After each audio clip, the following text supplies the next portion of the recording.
Hola a todos, vamos a ver hoy la idea de inversión de Elecnor, que es una de las principales posiciones dentro de nuestro fondo ibérico y además es de las compañías que más potencial tiene dentro de la cartera.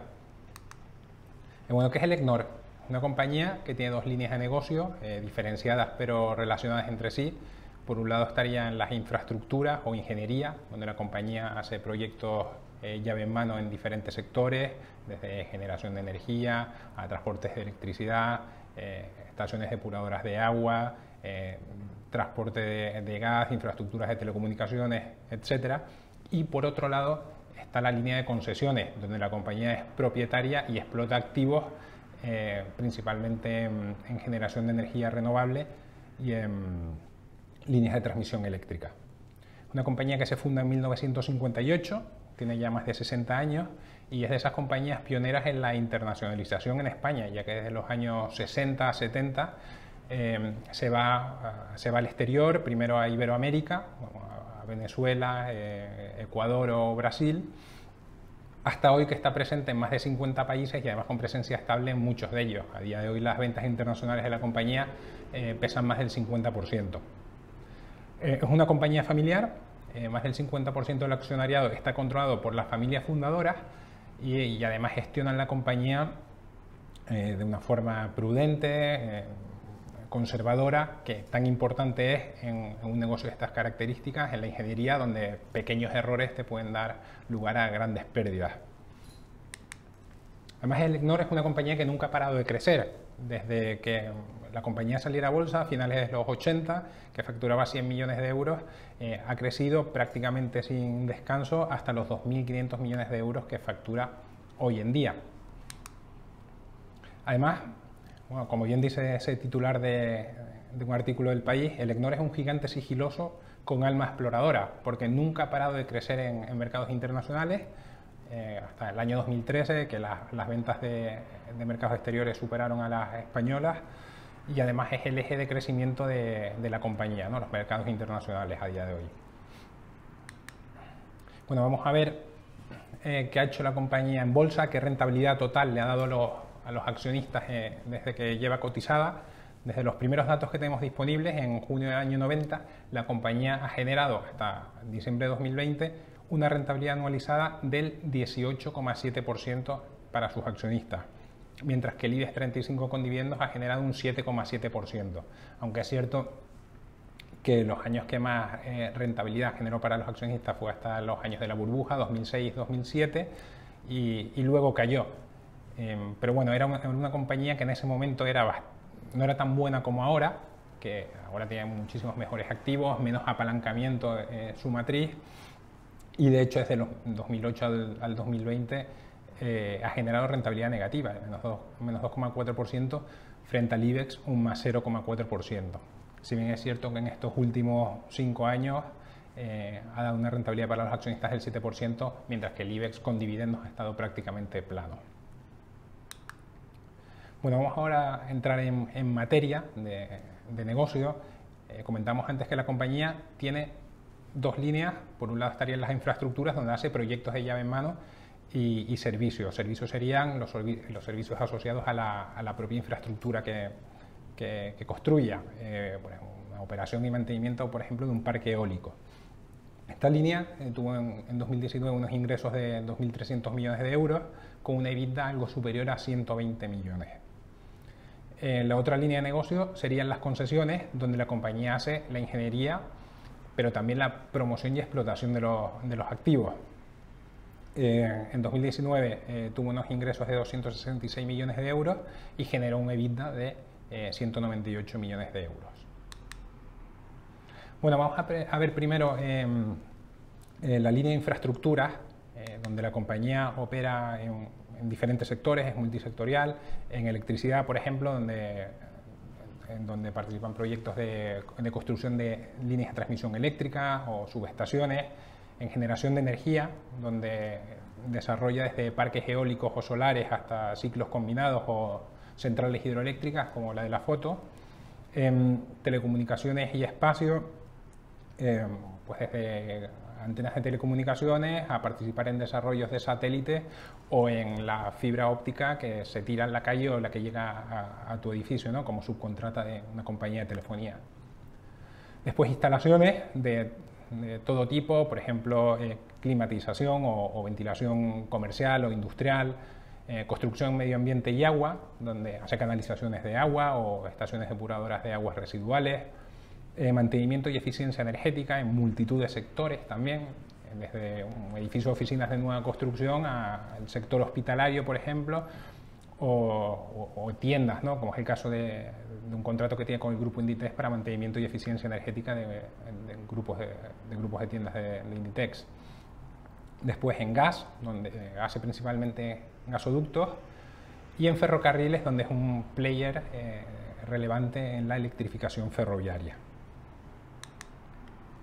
Y bueno, aunque sea multisectorial, sí que la parte de generación de energía y electricidad tiene bastante peso dentro de la cartera de la compañía, realmente donde son especialistas y bien reconocidos a nivel global.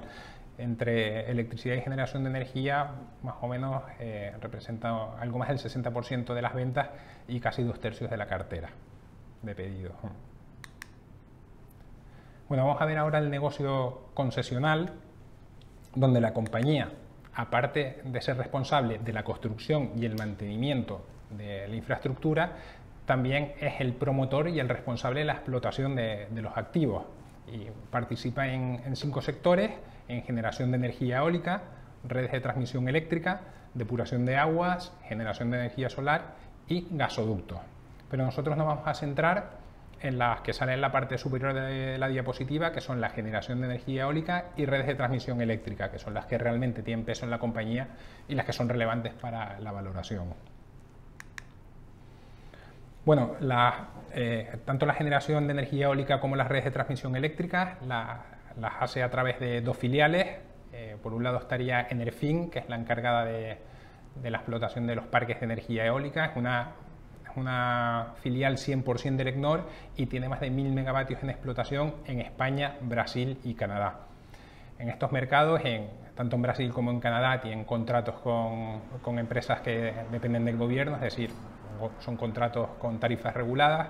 En España hay también una rentabilidad regulatoria, y lo interesante es que empieza a ser interesante que con la mejora del mercado de energía eólica y la tecnología, los mercados, etcétera, pues la compañía está empezando a llegar a acuerdos privados con operadores en Brasil y en España también, como ha llegado recientemente con un parque que construye en 2020, Cofrentes, en Valencia, que tiene un PPA, un acuerdo privado de venta de energía con Cepsa. El caso de las redes de transmisión eléctrica la hace a través de la filial Celeo Redes, que es 51% de Elecnor y 49% de la gestora de pensiones holandesa APG. Tiene más de 5.000 kilómetros de líneas de transmisión eléctrica en explotación en Brasil y en Chile, y en ambos mercados opera en régimen de concesión. En Brasil son concesiones a 30 años y en Chile concesiones ad infinitum, no tienen vencimiento, si bien sí que tiene que cumplir ciertos requisitos. Son tarifas protegidas por la inflación. Y en el resto de concesiones, en depuración de agua, centrales solares y gasoducto de Morelos en México, que es una empresa conjunta con Enagas, están dentro de sociedades dependientes de Elecnor y Celeo. Bueno, la compañía, para ir a mercados como Brasil o Chile, en Chile exige una TIR, una rentabilidad de al menos el 10%, y en Brasil inicialmente exigía un 15%, pero bueno, en estos años el mercado brasileño ha mejorado mucho, la rentabilidad que exigen los inversores a las inversiones en Brasil pues son un poco más bajas. Aún así Elecnor dice que cualquier proyecto que desarrolle en Brasil va a exigir al menos una rentabilidad del 12 o 13%. Bueno, y aquí nada más destacar que Elecnor no es una compañía inversora como tal, no veremos comprando concesiones para explotarlas si ellos no la han construido. Al final no deja de ser una empresa de ingeniería que ellos se lo guisan y ellos se lo comen, ¿no? Explotarán lo que ellos construyan, estarán en toda la parte de la cadena. Bueno, y en cuanto al origen de los fondos del negocio concesional, sí que me gustaría pararme un momento y comentar que cuando una concesión tiene contrapartidas buenas, como en este caso en los estados de Chile o Brasil, pues aguanta muchísima deuda. Y además en este caso que los flujos de caja son estables, predecibles y ciertos, pues tienes unos tipos de interés también muy baratos. Y aparte, lo que es interesante es que toda esta deuda concesional es deuda sin recursos, es decir, que no hay responsabilidad en la matriz, ni el ECNOR, ni Celeo o Enerfin van a tener responsabilidad si hay algún evento con alguna concesión, ¿no? Bueno, sí que hay una parte de capital que tienes que poner tú cuando hay una concesión, por mucho que la endeudes, como cuando vas al banco y quieres pedir una hipoteca para una casa y te exigen que pongas un 20, un 30%, pues aquí lo mismo, ¿no? Que son los fondos propios, es el capital que te consume a ti como empresa matriz. Y si no tienes fondos suficientes en cartera, pues los tienes que pedir al banco y esa deuda sí tiene recursos, que en este caso sería la deuda con recursos del ECNOR, la deuda corporativa, que a día de hoy son 136 millones de euros.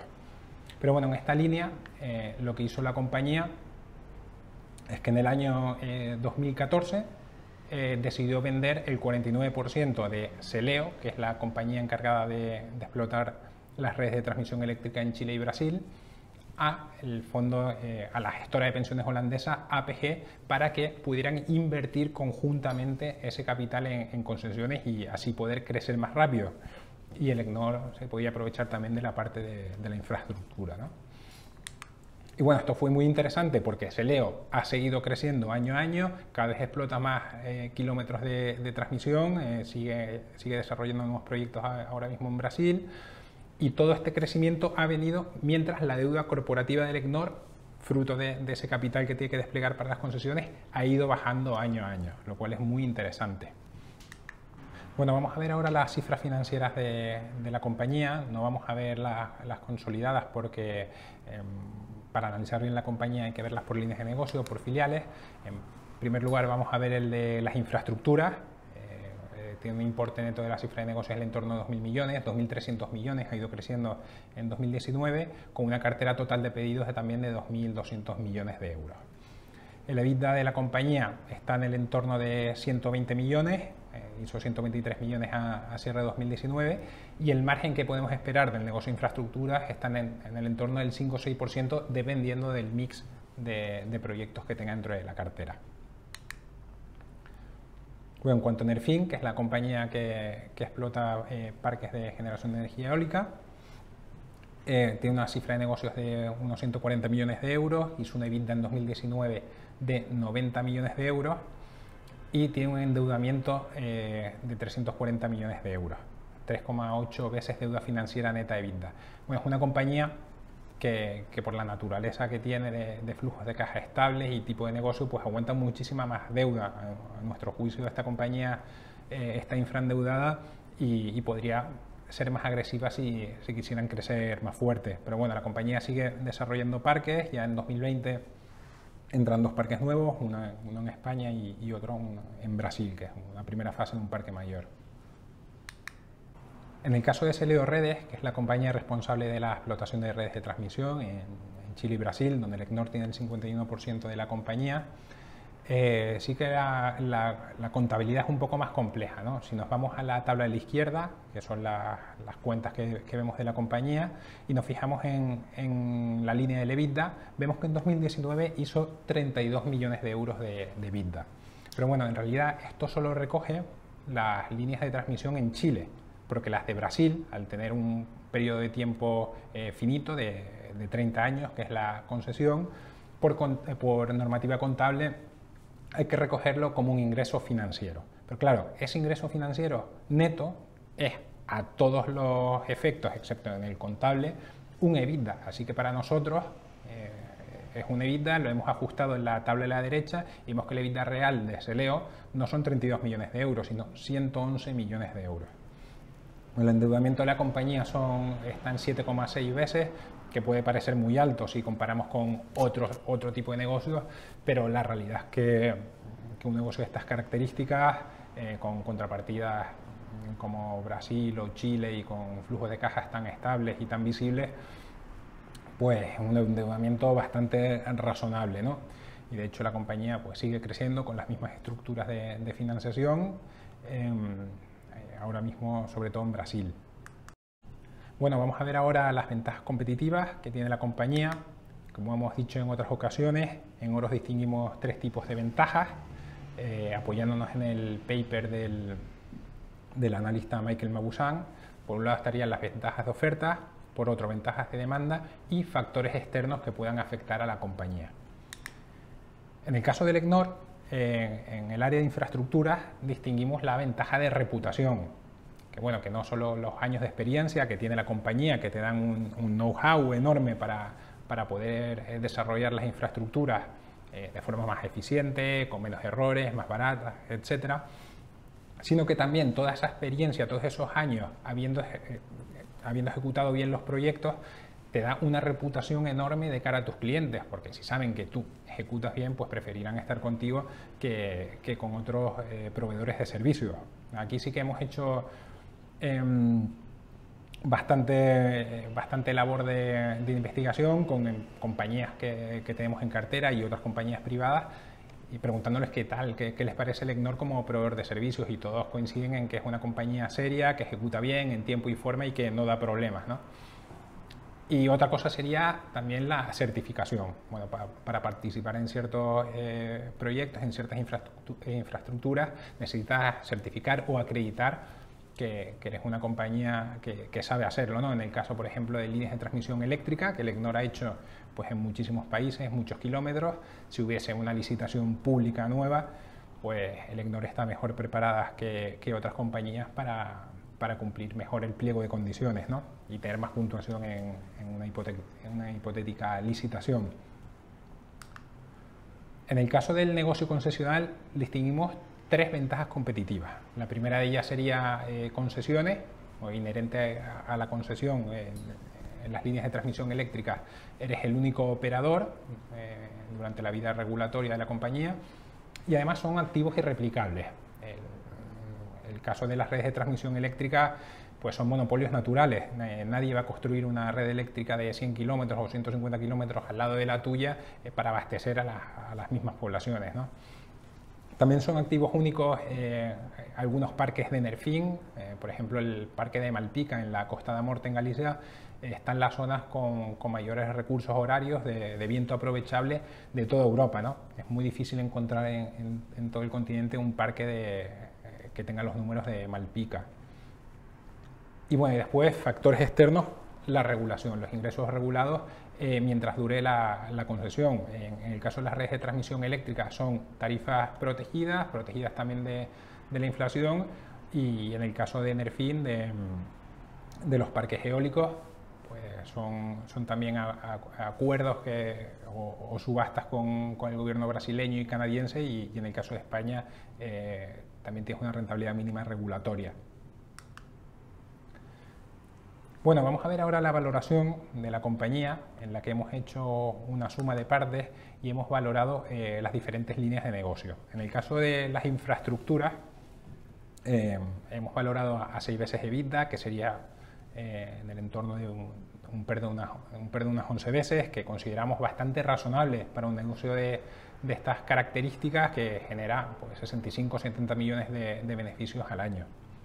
En el caso de las concesiones sí que es algo más complejo por la falta de información que hay de las propias concesiones, pero en Celeo, por ejemplo, en 2019, y fruto de una transacción que han hecho internamente con filiales, se ha encargado una valoración a un experto independiente, a Deloitte en este caso, que ellos sí que tienen mejor acceso a las concesiones que nosotros, y han dado un rango de valoración que nosotros hemos elegido el rango medio de esa valoración, ¿no? Y eso sería unas 15,6 veces el EBITDA de 2019, lo cual es un múltiplo bastante razonable para un negocio de esa naturaleza. Si lo medimos en PER, sería del entorno de 16, 17 veces.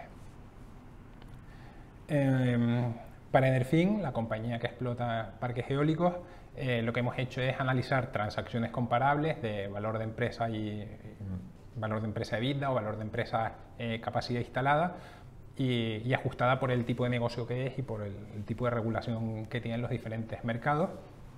Y al final nos da unas 12,5 veces EBITDA proporcional del 2019. Bueno, ahí sumaríamos otros que son otras filiales que tiene la compañía, también la autocartera a precios de mercado, 2,3 millones de acciones a 10 euros, 23 millones de euros. La deuda neta corporativa del ECNOR la restamos, 136 millones en 2019, y eso nos da una valoración de 1.929 millones de euros. Pero bueno, ¿a cuánto está cotizando la compañía hoy? La capitalización del ECNOR es de 870 millones, con lo cual obtendríamos un potencial del 122%. Bueno, ¿y cuáles son las razones para el descuento? ¿Por qué una compañía de estas características está tan barata? Bueno, en primer lugar, porque no tiene cobertura de analistas, es decir, está fuera del radar de muchísimos inversores. También es una empresa de mediana capitalización, queda fuera de muchos fondos que no pueden invertir en ella por tamaño, y además al estar controlada más del 50% por la familia y la autocartera y otros fondos de inversión que van a largo plazo, pues la compañía no es especialmente líquida. Después, dificultad de la valoración de las filiales. La información es muy limitada y llegar a un valor exacto o muy cercano es complejo. Valor oculto en las filiales. En el caso de Celeo, pues se levantó un poco con la valoración del ECNOR, pero Enerfin también es un negocio que creemos que vale mucho más de lo que está valorando el mercado a día de hoy, ¿no? Un negocio de energías renovables con un flujo de caja muy estable. En este entorno de mercado, pues creemos que vale muchísimo más. Y bueno, y finalmente la gestión de capital conservadora que hace la compañía, que es cierto que comentábamos que nos gusta la gestión de capital conservadora y más en un negocio de estas características, pero sí que hemos echado de menos a veces que sean un poco más agresivos, por ejemplo en este entorno con la recompra de acciones, cuando la compañía tiene un descuento tan grande sobre su valor. Pero bueno, también entendemos que la compañía prefiere reducir la deuda financiera neta corporativa mientras crece en el negocio de concesiones, que también le ha ido y creemos que le va a ir fenomenal en el futuro. Bueno, y esto sería todo. Muchas gracias y bueno, suscríbanse si quieren a nuestro canal